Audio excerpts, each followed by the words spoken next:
Welcome to Radio 815, the podcast dedicated to writer-director J.J. Abrams and also dedicated to the greater Bad Robot universe. I'm your host. My name is Marcelo Inestroza, joined as always with my fellow co-host Matt Crandall.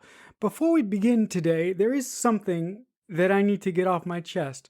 For those of you who have been listening to Radio 815 since the beginning, you may have noticed that episode 18 just didn't show up on your podcast feeds last week.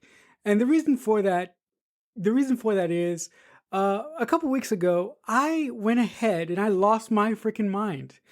I got obsessed with giving you guys the best possible show that I could give you, and in my pursuit of trying to do that, I lost access to our original podcast feed.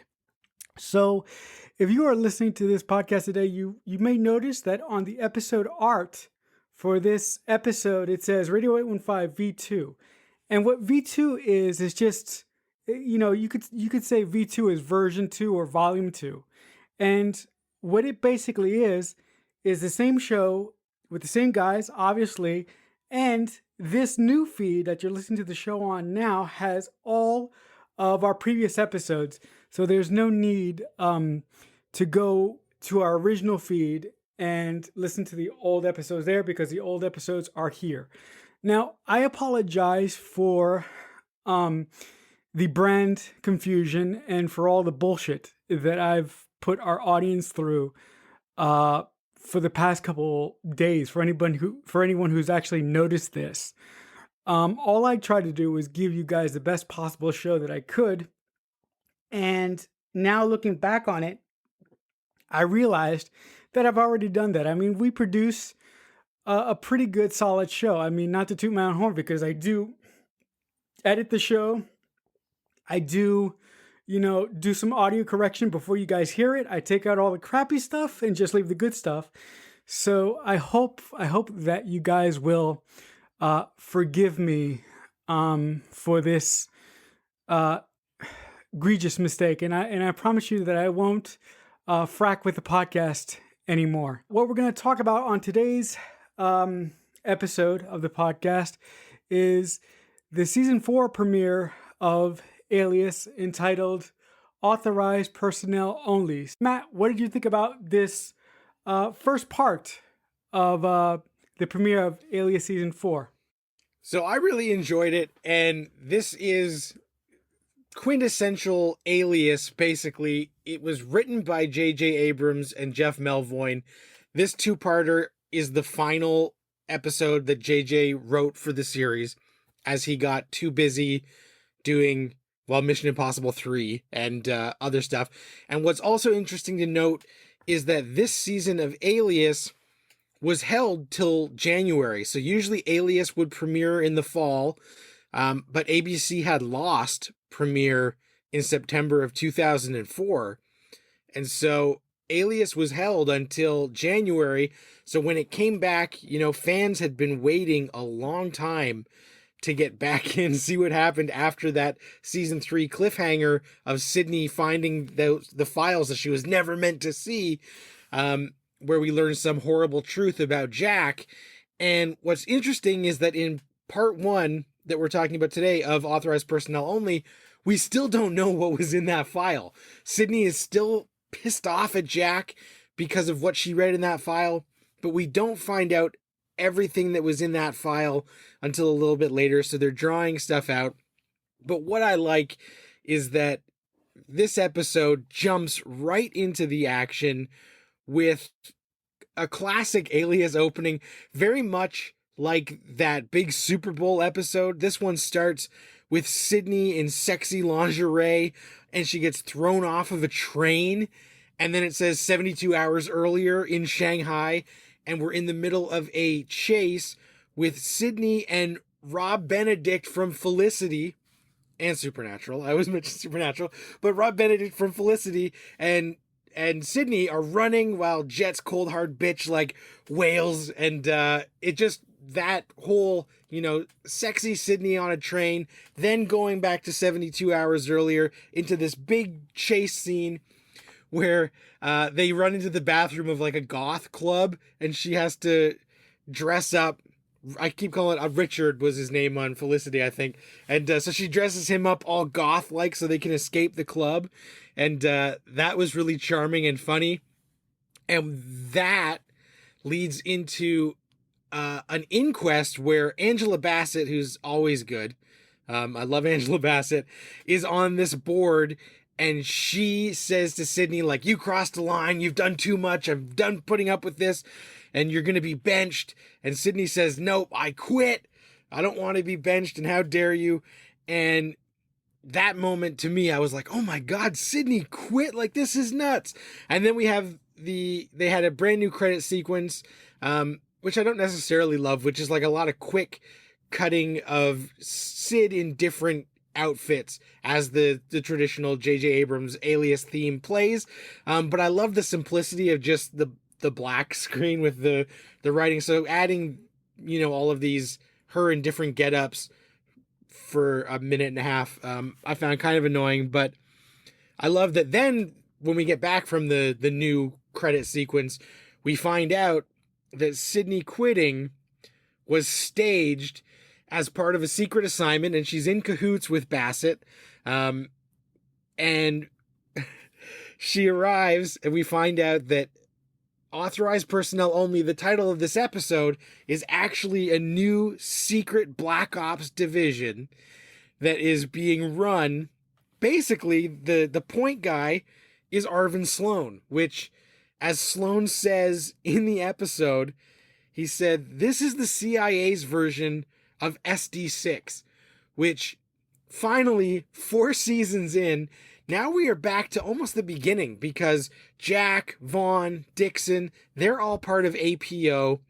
And this is what SD6 was presented to us at first as a Black Ops division of the CIA, which of course it wasn't, but now they all actually are working for the Black Ops division of the CIA, run by Arvin Sloan. And the mandate is the CIA doesn't want to know how it's done, they just want it done. And I thought that was really cool that JJ got to kind of reboot the show while also staying true to everything that had happened, but bringing it back to its roots where Sydney and Jack and Sloan are all working together as part of this covert secret division that nobody's supposed to know about. The one thing that I really liked in this episode is once the new covert, section of the CIA is introduced, the first thing that really popped in my head was the design of the new lair, so to speak. I can't think of another word. like the Kelvin Bridge almost. Yeah, I really really like the fact that their lair is all white, and if you notice, a lot of the Sydney, Jack, even Sloan, Vaughn, Dixon, they're all wearing like black suits, right? Mm-hmm. So I just found that was a feast for my eyes that I wasn't expecting. As far as, seeing Richard again from Felicity was a joy, and seeing him being made up into a little punk gothic guy was kind of cool. Yeah, it was hilarious. I did like the fact that our boy came back to write one more thing for the show. I enjoyed the Vaughn and Sydney interplay in this episode, which is kind of funny because if you guys been listening to the podcast since the beginning, you guys know how I feel about them. Right. So I don't know what it was. I don't know if JJ put some extra stars on it for me. I have no idea where that came from. But I also did like the adding of Angela Bassett as a chief officer, in charge or a head person in the CIA. When it comes to the people who have given Sydney orders, Angela Bassett has a presence of power and respect, right? Mm-hmm. And I don't feel that any good person or any good character that we've met has held that kind of weight. Even Dixon, right? Dixon is good, but Angela Bassett's better. Yeah. You know?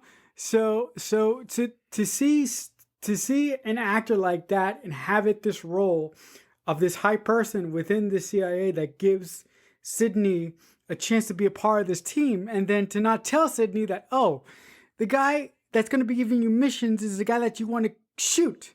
Yeah. I thought that was a wonderful quirk that JJ added there. The other thing is that I did like the overall MacGuffin that this episode presented to us, which was the team is in charge with finding this Russian scientist who took this like nuclear core thing. Yeah. I thought that whole thing was kind of cool. But I will mention that the second that Arvin Sloan says the CIA basically wants this division to be their version of SD6, right? Yeah. I said, no, this is not SD6. What this division is, this division is the IMF. That's what this is. It's not SD6. This is the IMF. Well, and even the mission with the isotope and all that stuff, it just feels like a Mission Impossible mission.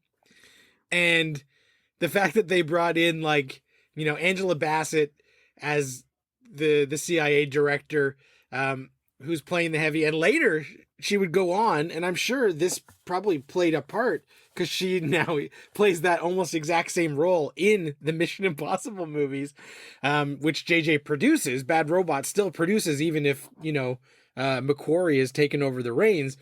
But I got to think that this sort of foreshadowed that in some way. But this episode totally felt like getting back to basics, Mission Impossible style version of Alias, where they're cranking the Rambaldi down and they're turning the Mission Impossible up. When we find out the state of Sydney's relationship with Jack, we find out that Jack is basically speaking to Sydney through Vaughn.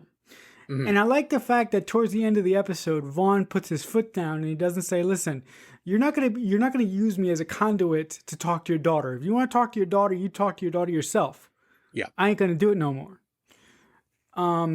And I found that really interesting because I think that Vaughn in earlier seasons would have stuck his head in a little bit more. Mm-hmm. But I think that Vaughn as a character has learned a lot from his ex-lover situation. We'll just call it he's been through a pretty big ordeal at this point, where he's kind of cutting through the BS, and you know, he's been on too many sides of it that he just wants to say, like, look, I can't do that anymore. I've been through too much, so I'm not going to get in this drama that I don't need to be in. The way that they painted the Sydney and Vaughn relationship in the season finale of season 3, to me it felt like at the start of season 4 they would be hot and heavy, but the fact that they're not yet is kind of funny. I just thought that they would be together at this point. What am I saying, people? I don't like these people. Why am I talking about them so much? I have no idea. It starts to grow on you. It creeps up. Yeah. And I was gonna say, one other thing I noticed, if you, like I mentioned, that new title sequence, which I don't like as much as the old one. David Anders, who was Sark, was a series regular in season 3, and he was part of the credits, and he has been demoted and removed from the credits, so he's not going to be around as much. I know JJ never really wanted him to be a recurring, you know, main part of the cast. And that was one of the things he kind of course corrected when he came back in. Do you think that he did that from a story point, or he didn't, like, you know? I think it's a story point, to be honest with you. I think he just felt having a villain be around too often to make him like part of the team, when that character was initially envisioned as kind of like the evil James Bond. was just sort of like him pressing a reset button. And we haven't seen the last of Sark, but that is one of the things that, season 3, he was in the credits as part of the main cast, and he is no longer there. You mentioned that you weren't too hot on the new title sequence. I wasn't that hot on the new title sequence either. Like, for example, I didn't like that the music sounded like it was in a different key, and also, I wasn't a big fan of the moaning. Like, Yeah. I'm not a The- prude. Okay, I'm not a prude, right? I'm a right. guy, but I'm not a big fan of the moaning. I'm like, what the hell is this? Yeah, it's like some horrible remix of the theme. And like I love the work that Giacchino has been doing, but I didn't think that this version of JJ's theme really killed it. And just the way that the clips of Sydney are so fast and they're kind of badly masked into the titles just feels like a really dated effect even for 2005, that it just feels off. And they at least I didn't notice the Rambaldi symbol that used to flash during the Alias has been lost, which kind of gives us a bit more of an idea of the direction of the show going forward. I wonder if JJ hadn't have come in and tried to course correct, what do you think they would have done with that tease that they gave to us at the end of season 3? What do you think they would have done with it in the first part of the premiere? I'm not sure, to be honest with you. I don't know what they were thinking when they had Sydney read that information. I feel like it was going to be something bigger involving Project Christmas and her as a kid. Um, spoiler alert, like that's not what it is. And what it is feels like this would be upsetting to Sydney, but like not rock her entire life when she finds out what was in that file. So I definitely feel that is one of the tweaks that JJ made when he came back. But I don't know what they initially thought was going to be in there. But I feel like it was going to be something like maybe a step too far or like sci-fi-esque. And JJ was like, no, let's roll this back to just something simple espionage kind of thing. Spy shit rather than, I feel like it was going to be some sort of weird Captain America super soldier serum sci-fi element that got walked back in the last hour. That would have been awful. That's the only thing. I think it would have been something horrible that would have like really stretched credibility of the show, which is why when we find out what it is, it seems less earth-shattering than it was made out to be, just because I feel like whatever it was supposed to be was nixed. Like they ran it by JJ when he was, meeting with the writers to see where season 4 was going to go. They told him what they thought was in the file, and he was just like, no, not a chance. Did you also notice that our good buddy, he's not our buddy, we don't know him, Ken Olin has been promoted to, I think it was associate producer this season. He helped shape the show, especially directing wise. And so giving him a bigger role makes sense. And I know that, JJ really respected him, and he is still one of the like really prolific TV directors who directs a lot of episodes of This Is Us. And he, after Alias, he went on to Brothers and Sisters, which also starred Arvin Sloan, Ron Rifkin, as Uncle Saul. The less said about This Is Us, the better on this podcast. If you're looking from a good writing perspective, yeah, let's not go there. To go back to one of your points again, I really liked what you said at the start or close to the beginning of this podcast, where this episode really felt like the beginning of the show. JJ did such a good job of sort of eradicating whatever the hell the writers were going to do before he got to sort of rework the premiere of season 4. And he did such a good job at reminding us why we used to love the show in the first place. Not to say that we don't love the show now, but the show now is so far from what it was, especially in season 1 and 2. Am I talking out of my ass there, or am I making sense? No, you're making sense. Like I said, it was a back to basics, you know, reboot of the show, basically to the core essence of what it was without the double identity element. You had to give this episode a letter grade. What would you give it? Uh, I would give the first, like, authorized personnel only part one, uh, a B. I like the second half of this episode better than I do the first. But I thought that it did a good job. It did feel like mission, and I give it a solid B. And if I'm not mistaken, I mean, you can hide something from me again, Matt. But if I'm not mistaken, someone that we know is actually going to pop up. Someone that we've seen before is actually coming back, right? I think she's coming back either this season or next season. I can't remember because I've done some homework, which is kind of rare for me because I don't do homework a lot. Yep. And I think that she's coming back either this season or next season. A lot of familiar faces that will make a return during this season. Right, but there's one person that I'm looking forward to in particular for her to pop up back again, because her absence in last season really felt strange to me, which we talked about. Yeah. If I had to give this first part of authorized personnel a grade, I will give it a B minus. I really enjoyed it, and I'm not saying that because I love the guy who wrote it. I'm saying that because I just thought it was well structured. I like the set design of the new lair, so to speak. Yeah, APO. I love seeing Richard again. That was awesome. Yeah, I love hilarious. I love the Vaughn and Sydney relationship. Oh my God. Something's happening to me. I need help. Yeah, so I thoroughly enjoyed that.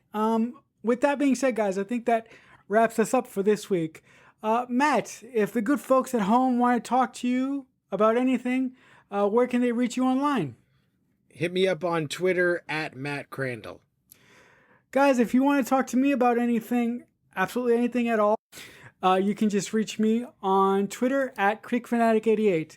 But until next time, for my co-host, Matt Crandall, I've been Marcelo Nostroza saying we'll talk back soon.